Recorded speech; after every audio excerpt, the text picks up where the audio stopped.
West Ham Irons channel. It's the West Ham transfer news show with the curly wavy hair jazz this morning. Very early show.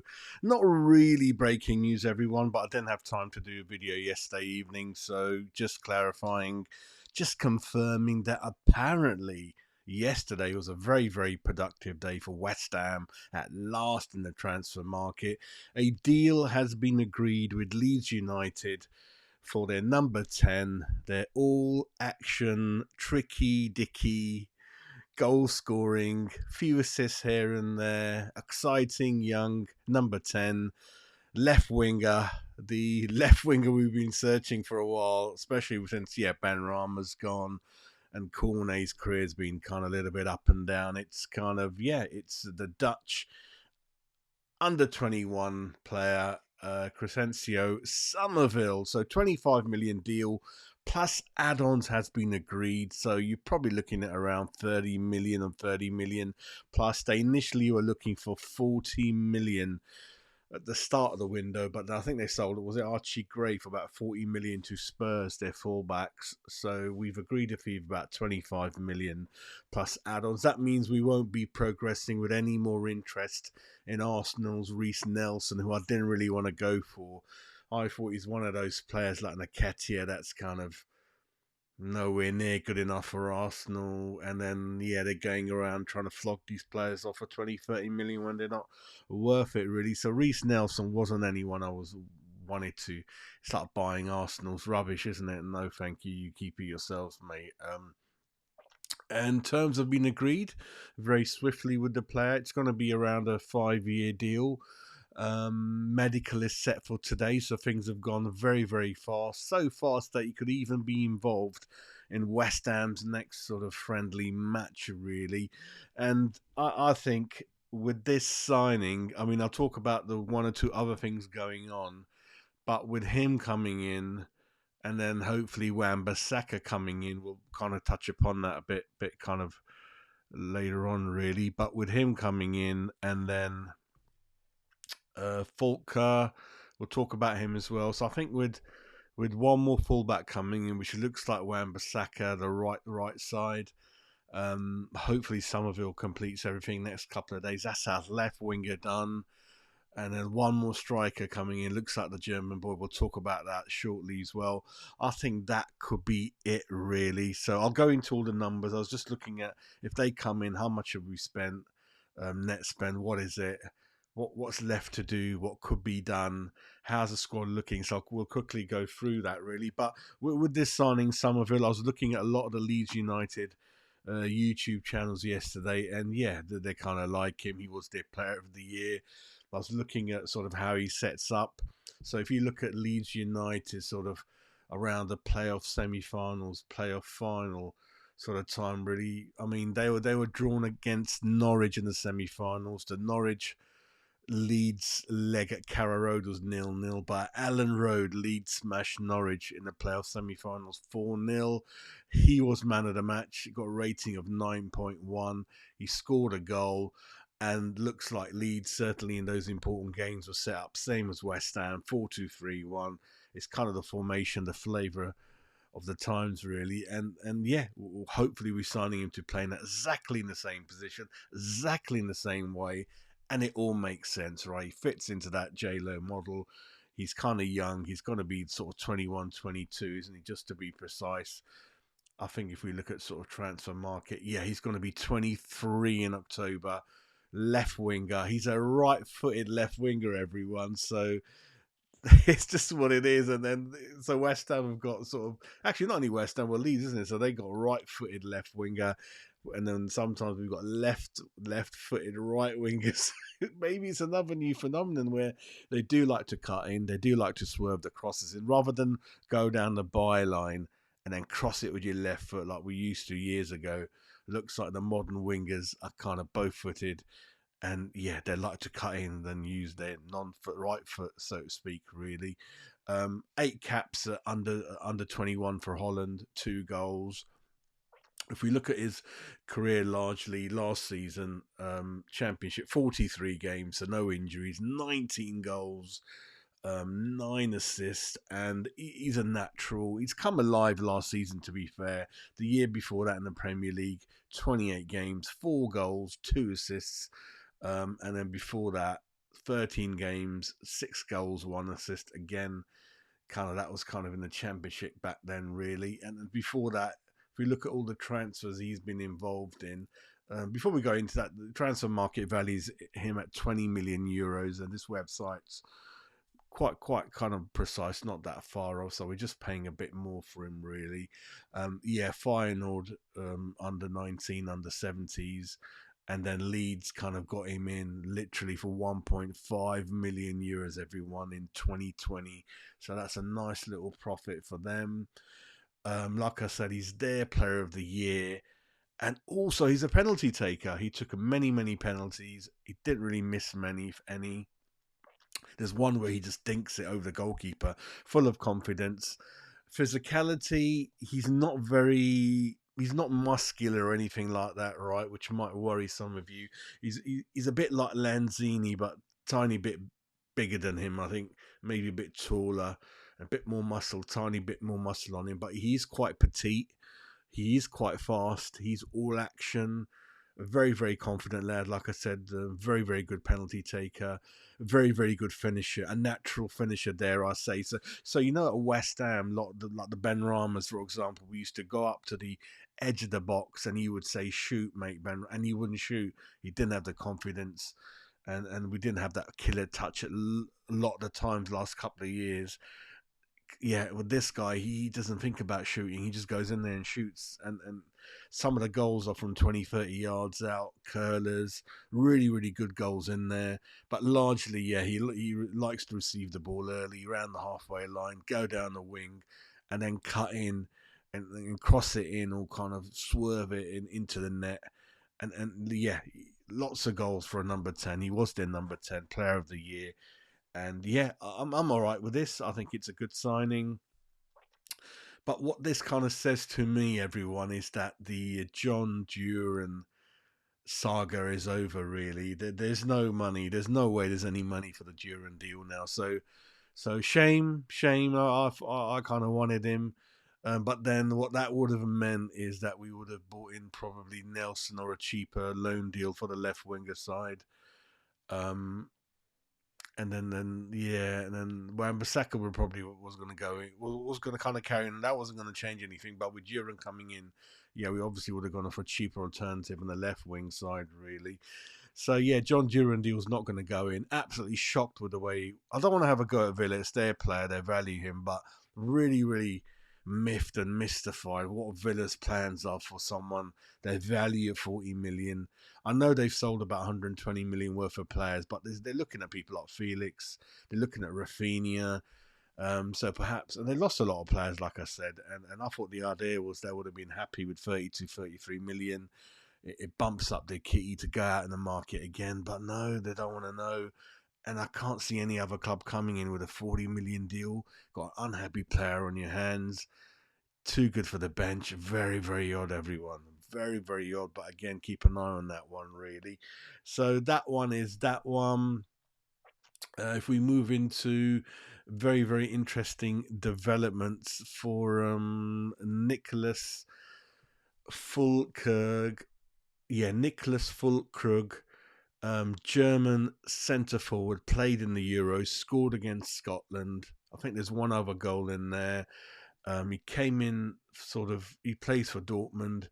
If you have a look at his recent stats, 13 games in the Champions League last season, everyone, 3 goals, 2 assists, 29 games in Bundesliga, 12 goals, 8 assists. Yeah, he's virtually a goal every other game, a goal every 2 games virtually. He's a machine. Even the year before that, 28 games, 16 goals, 5 assists. Yeah, because the thing with Dortmund is they've signed. I think they've signed that guy called Girassi, isn't it? Yeah, the one we like. They paid 14 million euros for him, but suddenly transfer market values Girassi at 40 million. I think he's from Senegal. Goal machine again. 28. Had a very low clause in there, didn't he, for the fee? So we should have gone for him, but he's nicely settled in Germany. This boy's a goal machine, like I said, whether it's Dortmund or Werder Bremen before that, or whether it's Germany, he just bangs in the goals, mate. And concern is the age. He's going to be 32 in February. The good thing is, I was concerned about the age until I started to see him in action, and he doesn't look 31. He looks quite young. He looks quite strong, quite physical. He is a target striker, a bit like Antonio. So again, fits the mold. He's happy to play by himself up front. He kind of can hold it up. He's quite mobile, very good in the air. Good shot on him. Can play left wing, right wing. If you wanted him, can play off the striker if you want. Can play on his own, but largely that's his kind of main thing. That he's played 281 games as centre forward, 111 goals, 39 assists.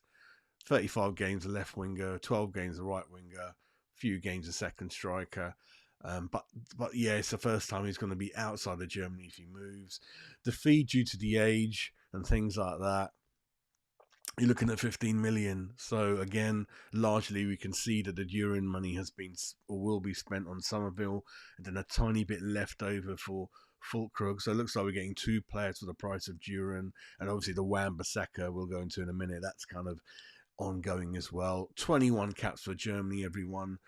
13 goals. This looks like, of course, like I said, I don't know how much money we've got, but it's limited for every club. And what it looks like is that, we're probably going to have to wait a bit longer for that showcase, that really, really big 40 million striker Summerville wanted. We're going to have to wait for another few windows for that. In the meantime, this lad, I think, hopefully be good enough to plug the gap. But the way the club is thinking that in the back, I know we don't want to look at it, but Antonio's still there. Bowen can play there. So that's what the club's thinking. I think that let's just get to the maybe January window. Even then, we don't really do much, to be fair, but looks like it kind of makes sense with a 10 to 15 million value of this player, really. So that's kind of him. Wan-Bissaka, again, I don't want to get too ahead of myself, but it looks like the price with Man United, it's still ongoing. Terms of the player, it's still ongoing, advanced. I think the issue a little bit was about he wanted a lump sum as part of the transfer, because he's kind of saying I can stick around a year and get a lot more money than what I'm getting now. Who's going to compensate Bissaka? West Ham don't want to do it. West Ham want Man United to give him, I don't know, 5 million, 10, I don't know what it is. West Ham are telling Man United to give him that lump sum. He can move to us. You don't want him. You want to sign the Bayern Munich, the right back, Nazeri, the Moroccan. So it's a bit tangled up at the moment. A bit of back and forth, but we're still in there for him. I know it's taking a long time, and I know it's always a worry. Other clubs will come in. We take forever getting deals done. But those are the three deals that are kind of moving everyone, really. But like I said, age is a concern, but I'm alright with it. I'm alright with it. A bit like Ward-Prowse, not happy about forking out that much money for 30-year-old when we did. But I think he's a good pro, this boy. Good pedigree, lots of goals international level. I mean, Germany's, it's a bit like Brazil, isn't it? 21 caps, 13 goals. That's very, very good. And even Dortmund, Champions League, I assume he played in the Champions League final against Real Madrid. That's pedigree for you, isn't it, really? And usually German internationals are quite fit, quite professional. He's quite mobile, a bit like Muller. So I've got no issues. I think the price is a no-brainer if we can get it close to 15 million euros. I think it all makes sense for everyone, really. I wanted to now quickly jump onto our transfer business. So if we look at how much money we've spent in this window, everyone, in euros, it's looking at 70 million euros is what we've spent. 17 million euros what we've spent, and if I add in the 25 for Summerville, 12.5 for Wan-Bissaka, I'm guessing 15 for sort of Fulkerg, then you're looking at around 110, probably 110 maybe. Yeah, you're probably looking at about 110 million pounds, roughly approximately spent, and then we've got 44 million euros coming in. So about 39, 40 million euros coming in. That gives you deficit. So what's that? 110 times 40. So you're looking at around 70 million outlay, which is about right for West Ham, isn't it?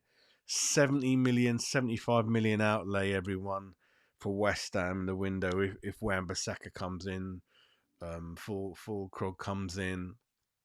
Summerville comes in, but don't forget we got that last instalment of the Rice money. So 33 million must have come in this window. I think that's payable via three instalments, wasn't it? The 100, whatever we agreed with Arsenal. So I think there's still room for, yeah, I think there's still room then. If you spent 70, 75, 33 of it, Rice's money came in. I think there's money in there a bit more. We'll go into what we could do and how much. But if I quickly now jump into the squad, goalkeepers, I can't see anything changing. We've got the three boys and their Fotheringham's come in. Go on to the defenders. It looks like Wan-Bissaka will be the right back. Looks like Emerson will be the left back, everyone.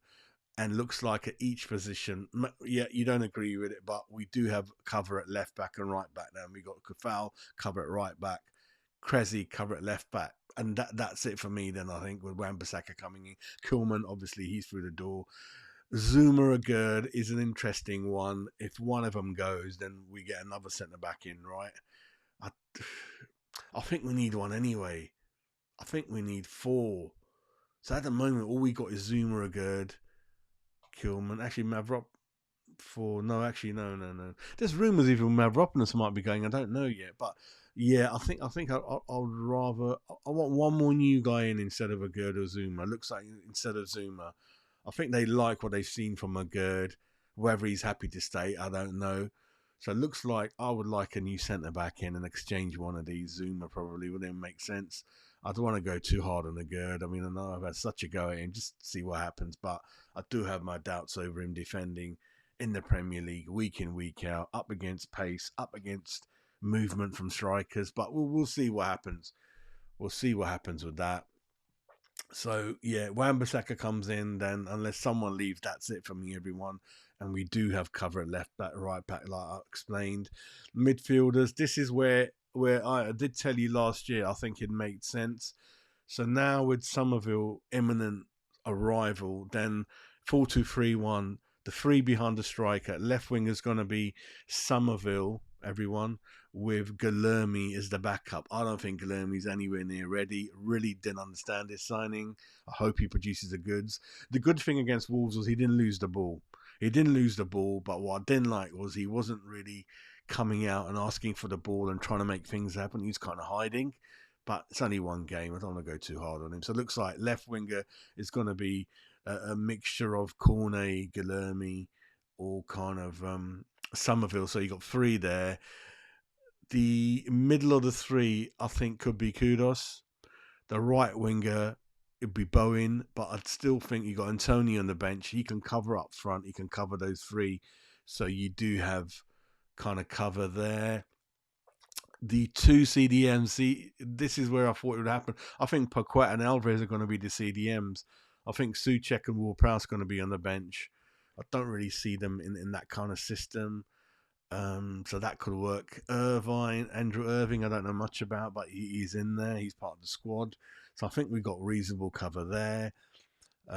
Danny Ings, I don't know what's going to happen. He doesn't feature at all. I don't know what's going to happen. So there's room for one or two to leave and perhaps get in one or two more. Could we buy another striker to go with a German lad if he comes in? Will that happen? So are we looking at a centre back, one more striker, and then one more midfielder somewhere? Is that what we're looking at? Maximum of three coming in if two leave, isn't it? So I think we're nearly there with all the dealings. I think if these three come over the line next couple of days, that's it for me. How do I feel about it? I'm all right with it. I'm just unsure about Luis Guilherme, everyone, and I hope for his sake and my sake it comes through. But I don't think we're in a position we could wait a year for him to settle in and climatise. And I don't know. I thought we could get someone who just hit the ground running. I don't know. I would like another centre back in. I would like two strikers, as you know. Antonio, Zuma. It's going to be hard to shift them. You know where they are, their contracts, their age. And Paqueta and Alvarez in the middle, I'm very happy with that. I don't see Souček or Ward-Prowse fitting in the model. But what you've got now is hopefully even more stronger bench now. You'll have Souček, Ward-Prowse, Antonio, Ings, Cornet, Irving, Krezi, Kufal as a cover, and another centre back, Mavropoulos, if he's not playing, then Zuma or one of them lots. So that's kind of what we're looking at with the squad, and it's about as much as we could have done. But having said that, if one or two leave, then perhaps there's another 10, 15 million in there. But always be careful. It's always good to keep a little bit back in the kitty for January window. Everyone, I know as fans we want to sign as many players as we can, but that's what it is. And hopefully, if you look at the players that have come in, Maxwell 27, Guilherme's about 2021, Irvine obviously very very young. You're obviously looking at Summerville, sorry, about 21, 22. Falk Reguier's 31. Basaka's 26, 27. So a bit more mobile team, bit more pacey team, bit more all action team. It's an improvement, isn't it? It's an improvement, and it's been a much more smoother window in terms of we've gone for so many targets at so many positions. There's not been any hesitation from the manager in terms of who we should go for. There's not really been any stalemates, and it has been a much more fluid window, I think, and will do hopefully going forward. Really, so that's it from me. Hope you guys have a lovely, lovely Thursday, and keep an eye on the news. I'll jump on as soon as we get more and more breaking news. Hopefully, Summerville will be the first one. Looks like in terms of getting the deal done, getting the pictures done, and then hopefully Wan-Bissaka isn't that too far behind, or Nicholas Fulcraig isn't that far behind, and that's it in terms of transfers for me. I think the squad is we've got one or two people for each position now. And pending, one or two more departures, then perhaps one or two will come in. If there's no more departures, there's always room in our squad for a late loan deal. We haven't really explored a loan deal a lot. Maybe a Broja coming in late in the window, everyone. Maybe someone else who's not featuring in last minute wants to come in. Dare I say it, loan deal for Duran. Dare I say it, with an agreement, with an obligation to buy next summer with Duran on loan. You don't know, do you? You don't know. There could be, and hoping there could be, and probably will be, a big surprise where a low outlay will come in, like I said, loan to perm deal. So looking good so far. So be happy. Be positive, and I think it's looking all right, everyone. Looking all right. So take care. We'll catch up soon.